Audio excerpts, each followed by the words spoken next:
ये है against the gods के सीजन 2 का नोवेल एक्सप्लेनेशन पार्ट 43।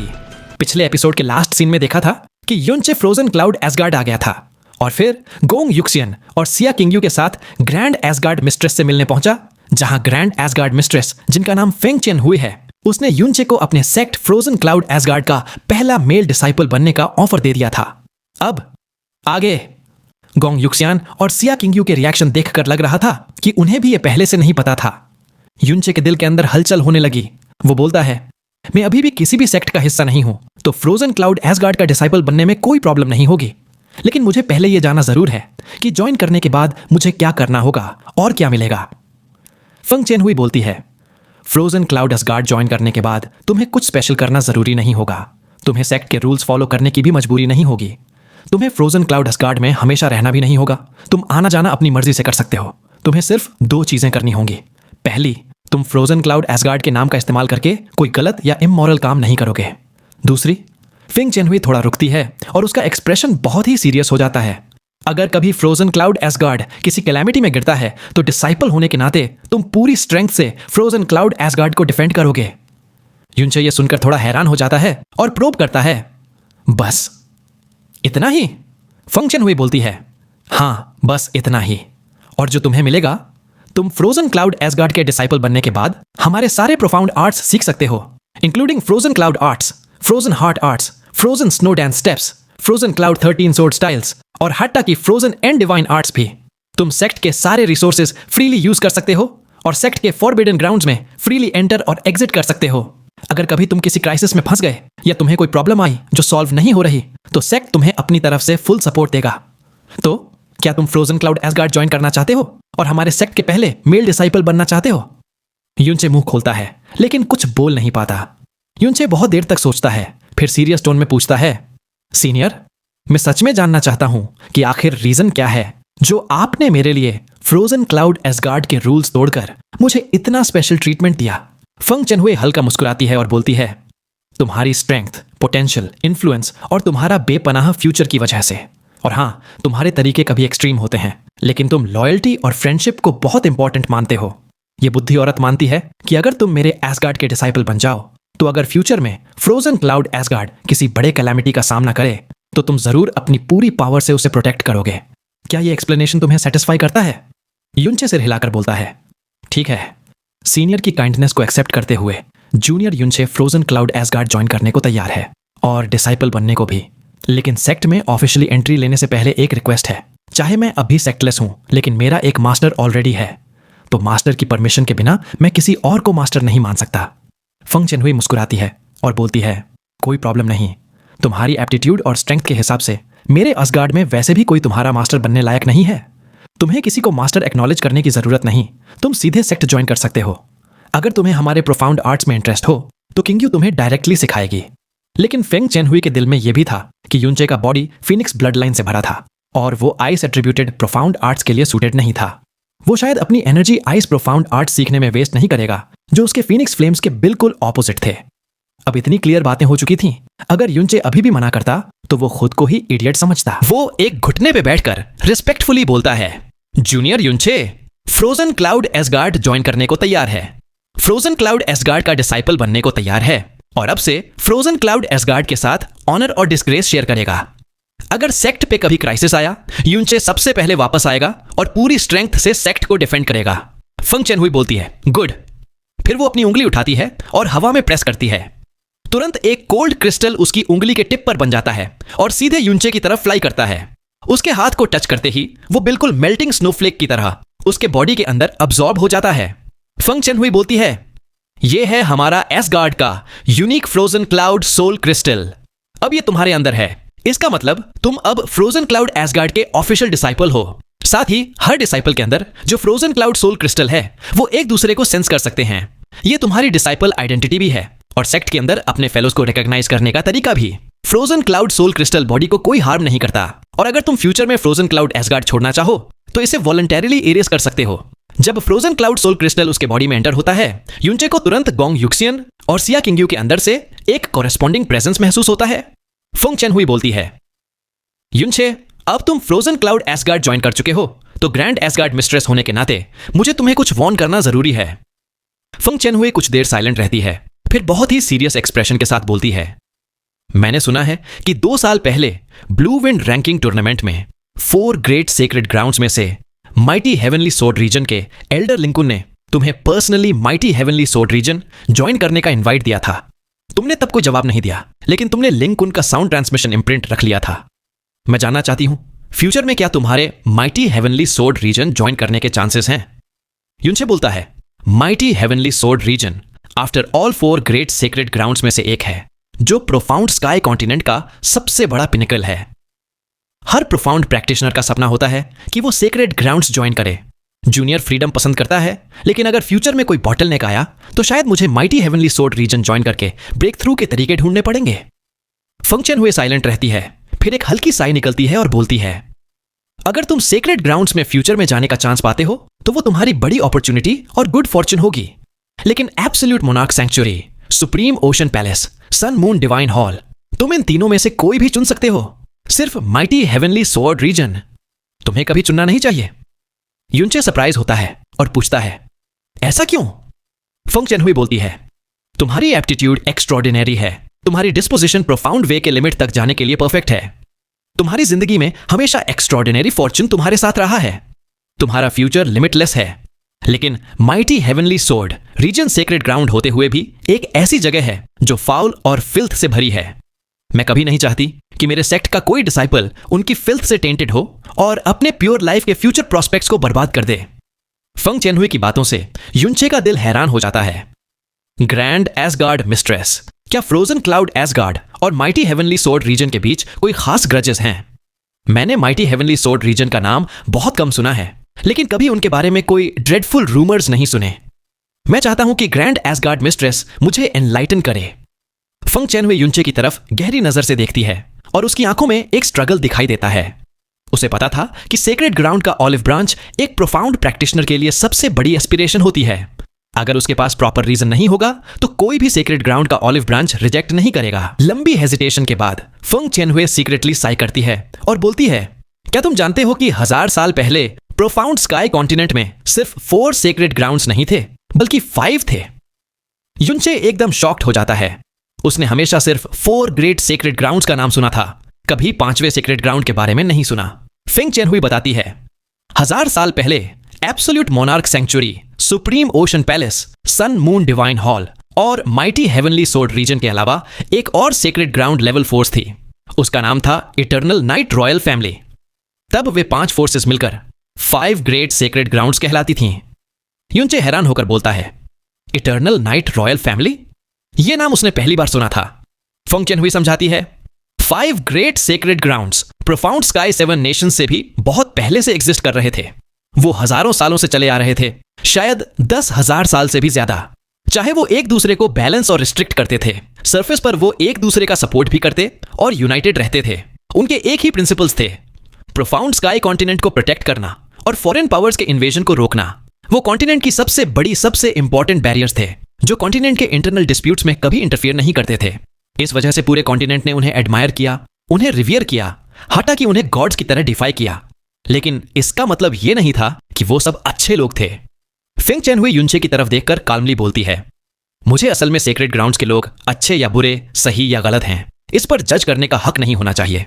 लेकिन मेरे सेक्ट के डिसाइपल्स को कभी भी माइटी हेवनली सोर्ड रीजन के पास ना जाने देना, ये एक फ्रोजन क्लाउड के एंसेस्टर की अंतिम इच्छा थी, क्योंकि उस वक्त इटर्नल नाइट रॉयल्स की death Mighty heavenly sword Region की मलिशियस प्लॉटिंग की वजह से हुई थी। फंग चेनहुई समझाती है, 5 ग्रेट सेक्रेड ग्राउंड्स में सिर्फ इटर्नल नाइट रॉयल फैमिली एक फैमिली ओरिएंटेड फोर्स थी। जब तक उन्होंने शादी नहीं की होती थी, वो आउटसाइडर्स को रिक्रूट नहीं करते थे। इस वजह से सेक्रेड ग्राउंड्स में सबसे United force eternal night royal family थी। चाहे छोटी मोटी फ्रिक्शन होती थी, लेकिन कोई बड़े ग्रजेस कभी नहीं थे। लेकिन 1000 साल पहले माइटी हेवनली सोर्ड रीजन का नया सोर्ड मास्टर, जो अभी भी करंट सोर्ड मास्टर है, शुआनयुआन वेंटियन, अपने पोजीशन पर आया। कुछ ही सालों बाद इटर्नल नाइट रॉयल्स के बेस के आसपास के छोटे टाउन्स एक रात में काले फॉग में घिर गए। उस फॉग के अंदर जो भी था, चाहे पावरफुल प्रोफाउंड प्रैक्टिशनर या बूढ़े, औरतें, बच्चे, सब वायलेंट तरीके से मर गए। बहुत जल्दी सारा ब्लेम इटर्नल नाइट रॉयल्स पर डाल दिया गया, क्योंकि जब इटर्नल नाइट रॉयल फैमिली का core profound art, eternal night illusory God record, activate होता था तो बॉडी के आसपास काला मिस्ट रहता था, और जिन्हें ये आर्ट से मारा जाता था उनके बॉडी से भी काला मिस्ट निकलता था जो कुछ दिन तक डिसिपेट नहीं होता था। युनचे चुप रहता है लेकिन अंदर ही अंदर सब समझने लगता है। जैसे ही शुआनयुआन वेंटियन का नाम फेंग चियनहुई की जुबान से निकलता है युनचे का दिल और टाइट हो जाता है क्योंकि उसके दादा युन चंघाई भी शुआनयुआन वेंटियन के हाथों ही सफर हुए थे। इल्यूसरी डीमन रेल्म का डीमन एम्परर जो उनका दोस्त और लॉर्ड था वो भी शुआनयुआन वेंटियन के हाथ मर गया था। युनचे धीरे से बोलता है, क्या ये एक फ्रेमिंग थी?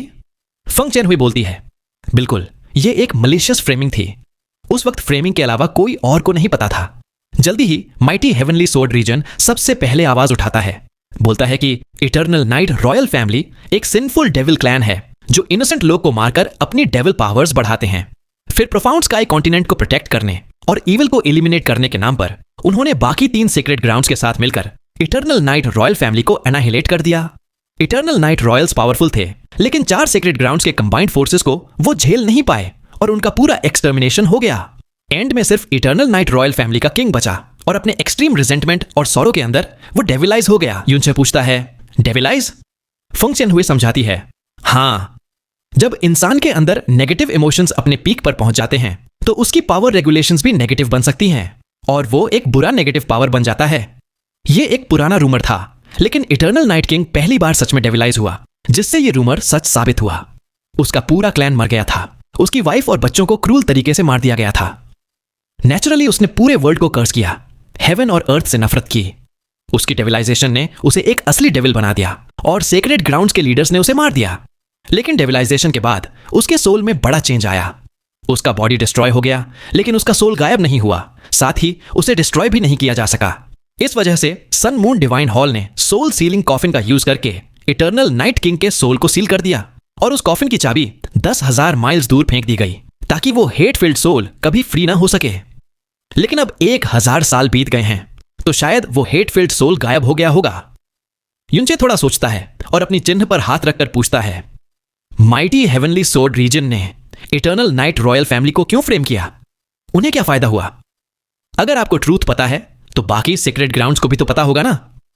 फेंग चियनहुई बोलती है, वो उनके पास रखे एक सोर्ड की वजह से, हेवनली सिन डिवाइन सोर्ड। शुआनयुआन वेंटियन एक बहुत ही एम्बिशियस आदमी है। उसका गोल है पूरे हेवंस के नीचे सबसे बड़ा मास्टर बनना। हेवनली सिन डिवाइन सोर्ड एक डिवाइन सोर्ड था जो eternal night royal family generation से गार्डिंग कर रही थी। ये एक लौता सॉवरेन प्रोफाउंड सोर्डा था जो मोनार्क ऑफ सोर्ड्स कहलाता था। कहते हैं कि जो भी उस सोर्ड को कंट्रोल कर लेगा वो प्रोफाउंड स्काई कॉन्टिनेंट में अनराइवल्ड हो जाएगा। लेकिन हजारों सालों में भी इटर्नल नाइट रॉयल फैमिली का कोई भी मेंबर उस सोर्ड को मास्टर नहीं कर पाया। माइटी हेवनली सोर्ड रीजन जो अपना वेपन सोर्ड बनाता है और उसे रेस्पेक्ट करता है, वो हमेशा से उस सोर्ड को चाहते थे। शुआनयुआन वेंटियन तो उसके लिए पागल था, इसीलिए उसने फ्रेमिंग करके इटर्नल नाइट रॉयल्स का एक्सटर्मिनेशन करवा दिया। उस इंसिडेंट के बाद हेवनली सिन डिवाइन सोर्ड बिल्कुल वैनिश हो गया और सबसे ज्यादा प्रोबेबिलिटी यही है कि वो शुआनयुआन वेंटियन के हाथों में चला गया। बाकी 3 सीक्रेट ग्राउंड्स ने नेचुरली इस पर डाउट किया और समझ गए कि ये माइटी हेवनली सोर्ड रीजन की साजिश थी। लेकिन सीक्रेट ग्राउंड्स होने के नाते, चाहे उन्हें पता भी था कि उनसे गलती हुई है, चाहे उन्हें किसी ने इस्तेमाल किया हो, उन्हें अपनी गलती एक्सेप्ट करनी पड़ी। वो अपना सीक्रेट ग्राउंड्स का नाम खराब नहीं होने देते। इस वजह से वो इटर्नल नाइट रॉयल फैमिली का नाम क्लियर नहीं कर सके, बल्कि पब्लिकली अनाउंस कर दिया कि वो एक सिंफुल डेविल क्लैन थे। और ताकि फ्यूचर जनरेशंस इस बात को ट्रेस न कर सके, उन्होंने धीरे धीरे इटर्नल नाइट रॉयल फैमिली के रिकॉर्ड्स और ट्रेसेस को पूरा कॉन्टिनेंट से इरेज कर दिया। अब 1000 साल बाद इटर्नल नाइट रॉयल फैमिली का नाम लोगों की यादों से गायब हो गया है और सिर्फ कुछ पुराने सेक्ट्स की लिखी हुई किताबों में मिल सकता है जो 1000 साल से ज्यादा एग्जिस्ट करते हैं। ये जो कुछ शब्द फेंग चियनहुई बोलती है वो शायद वही पीछे का सच है जो बाकी रीजन्स के लोगों ने कभी सुना भी नहीं होगा। युनचे नेचुरली समझता है कि फेंग चियनहुई उसे ये सब क्यों बता रही है। थोड़ी देर सोचने के बाद वो कहता है, ग्रैंड एसगार्ड मिस्ट्रेस, अगर मैं आपको ऑफेंड करूं तो माफ कीजिए, पर मैं पूछना चाहता हूं कि हमारे सेक्ट के पास इतना डिटेल्ड लिखा हुआ रिकॉर्ड कैसे है? सिर्फ 1000 ईयर्स पहले सेक्रेट ग्राउंड्स के बीच की लड़ाई ही नहीं, बल्कि वो सच जो चारों सेक्रेट ग्राउंड्स मिलकर छुपाते आए। फेंग चियनहुई कहती है, क्योंकि इटर्नल नाइट क्वीन ने कभी हमारी फ्रोजन क्लाउड एंसेस्टर मू बिंग्युन की जान बचाई थी। इटर्नल नाइट क्वीन की प्रोफाउंड स्ट्रेंथ पीक पर थी, स्टेटस अनमैचेबल था, फिर भी वो दिल की बहुत ही जेंटल और काइंड थी। उन्होंने न सिर्फ हमारी एंसेस्टर को एक टायरेंट प्रोफाउंड बीस्ट के पंजे से बचाया था, बल्कि उस बीस्ट को मारकर उसका प्रोफाउंड कोर भी उन्हें दिया। साथ ही अपनी गाइडेंस भी दी, जो उनकी पूरी जिंदगी में उनके काम आई। अगर इटर्नल नाइट क्वीन का वो कर्म ना होता तो हमारी एंसेस्टर इतनी बड़ी अकॉम्प्लिशमेंट्स हासिल ना करती और फ्रोजन क्लाउड एसगार्ड आज यहां ना होता।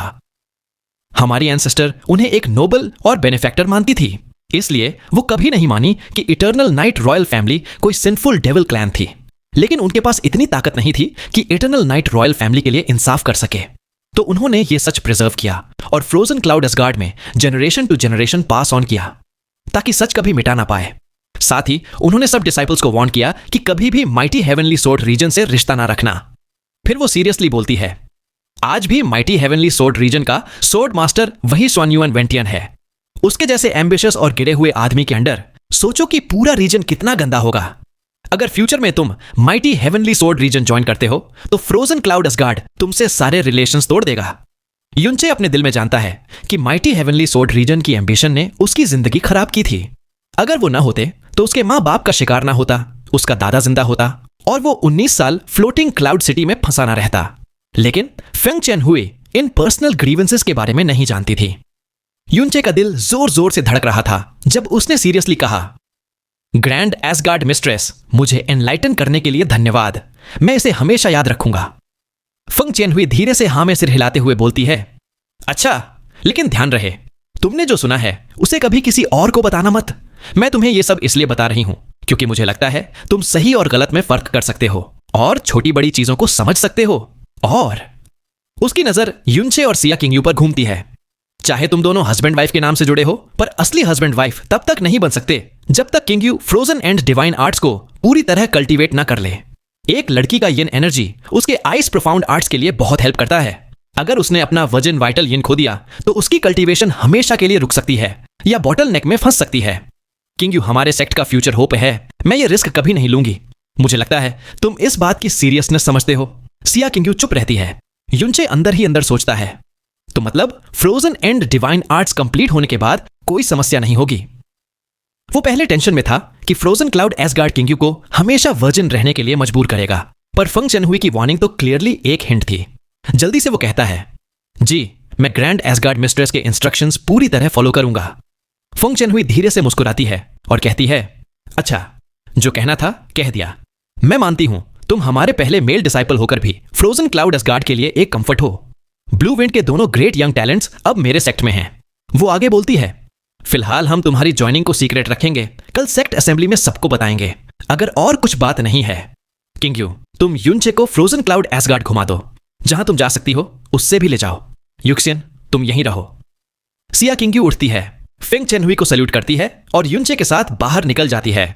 उनके जाते ही गोंग युक्सियन जल्दी से उठती है और पूछती है, सीनियर मास्टर, आपने आज ऐसा डिसीजन क्यों लिया? क्या यह सिर्फ युनचे की स्ट्रेंथ और इन्फ्लुएंस की वजह से है? फेंग चेनहुई का चेहरा डार्क हो जाता है। थोड़ा ऊपर देखकर वो ऐसी आवाज में बोलती है जैसे दिल से एक दर्दनाक सांस निकल रही हो, युक्सियन, तुम्हें याद है ना, हमारी फ्रोजन क्लाउड एंसेस्टर ने 1000 ईयर प्रोफेसी छोड़ी थी। गोंग युक्सियन हैरान हो जाती है, उसकी आंखें हिलने लगती हैं, चेहरा बदल जाता है। वो पूछती हैं, क्या सीनियर मास्टर 1000 ईयर कैलेमिटी की बात कर रही हैं? फेंग चेनहुई आंखें बंद करते हुए बोलती हैं, बिल्कुल। उस वक्त फ्रोजन क्लाउड मिस्ट्रेस और ब्लैक फील्ड एम्पायर के हेवंस फेट क्लैन के एक वॉन्डरर क्लोज दोस्त थे। उस टाइम हेवंस फेट क्लैन अपने पीक पर था।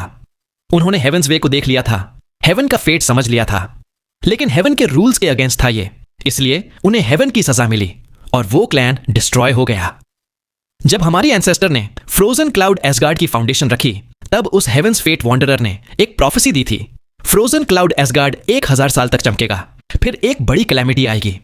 अगर वो कैलेमिटी हैंडल हो गई तो सेक्ट को 10,000 साल तक प्रॉस्पेरिटी मिलेगी, नहीं तो फ्रोजन क्लाउड एसगार्ड का नाम दुनिया से मिटा दिया जाएगा। और अब वो टाइम आ गया है। पिछले 1 साल से मैं हमेशा बेचैन रहती हूं, सपने में भी नाइटमेयर्स आते हैं।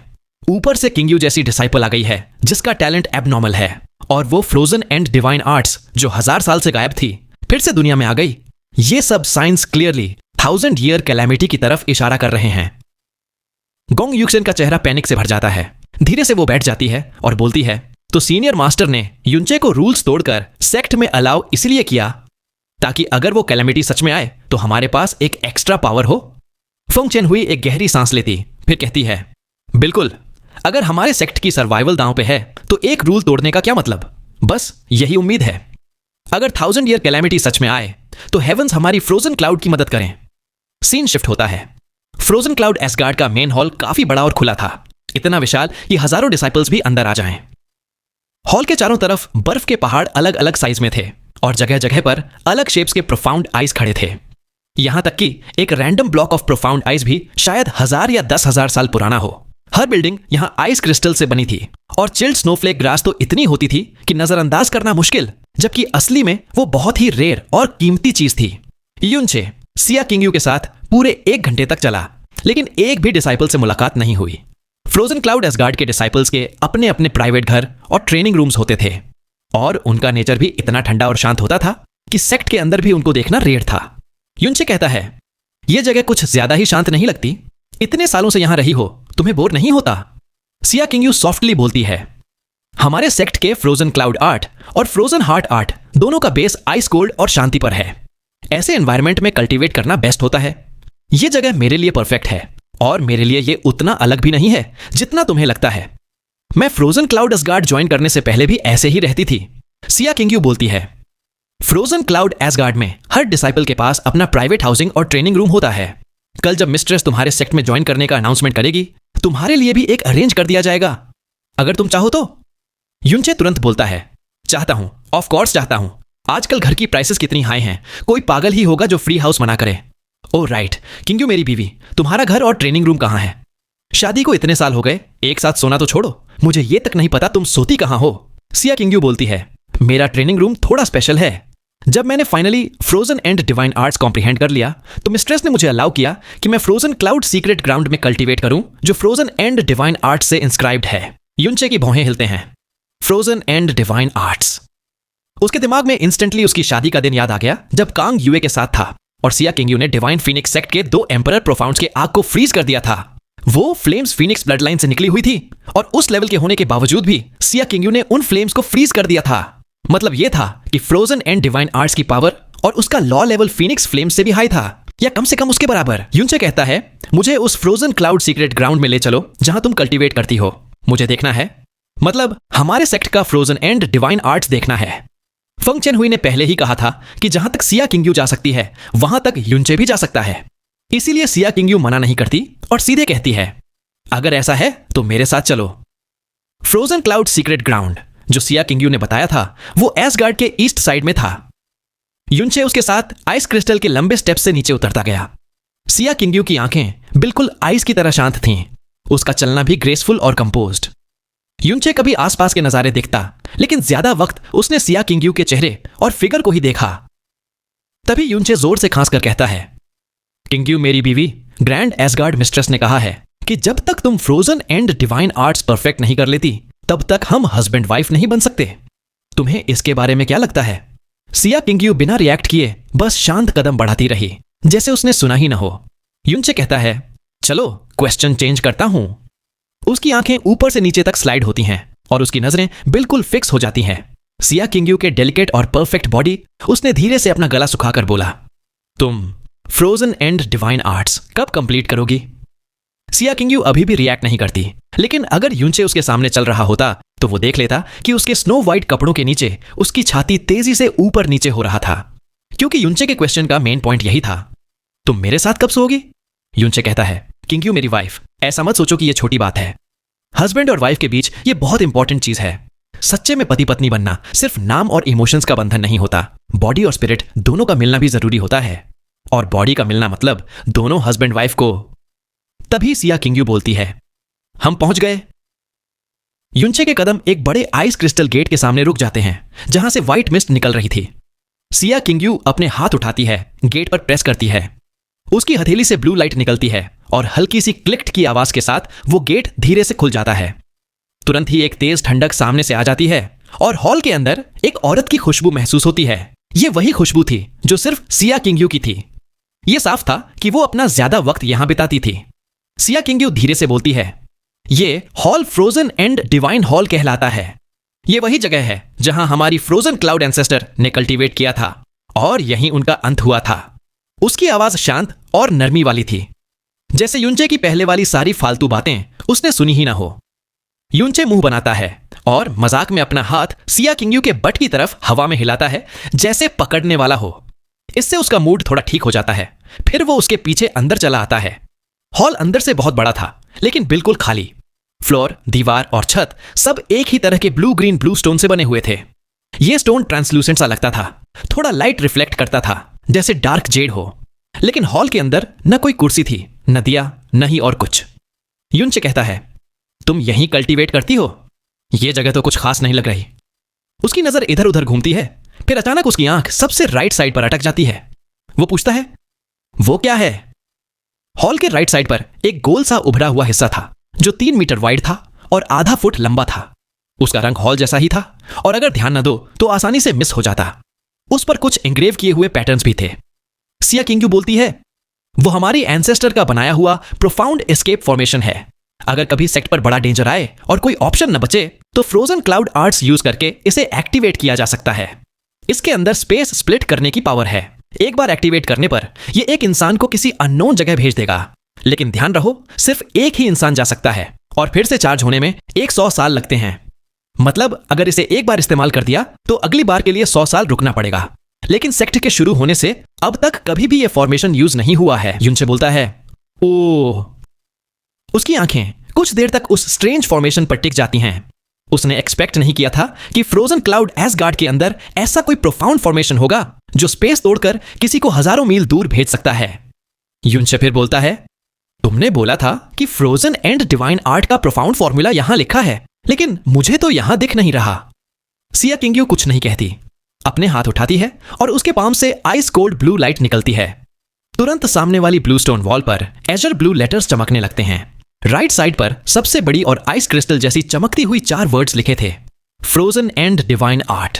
फिर वो अपने हाथ नीचे करती है और लाइट गायब होते ही वो लेटर्स भी गायब हो जाते हैं। उसकी आवाज नरम होती है। सिर्फ फ्रोजन क्लाउड आर्ट्स का लाइट यूज करके ही फ्रोजन एंड डिवाइन आर्ट्स का इंस्क्रिप्शन दिखाई देता है। अगर कोई आउटसाइडर यहां आए तो उसे कुछ नहीं मिलेगा। युनचे समझता है और बोलता है, अच्छा तो ये बात है।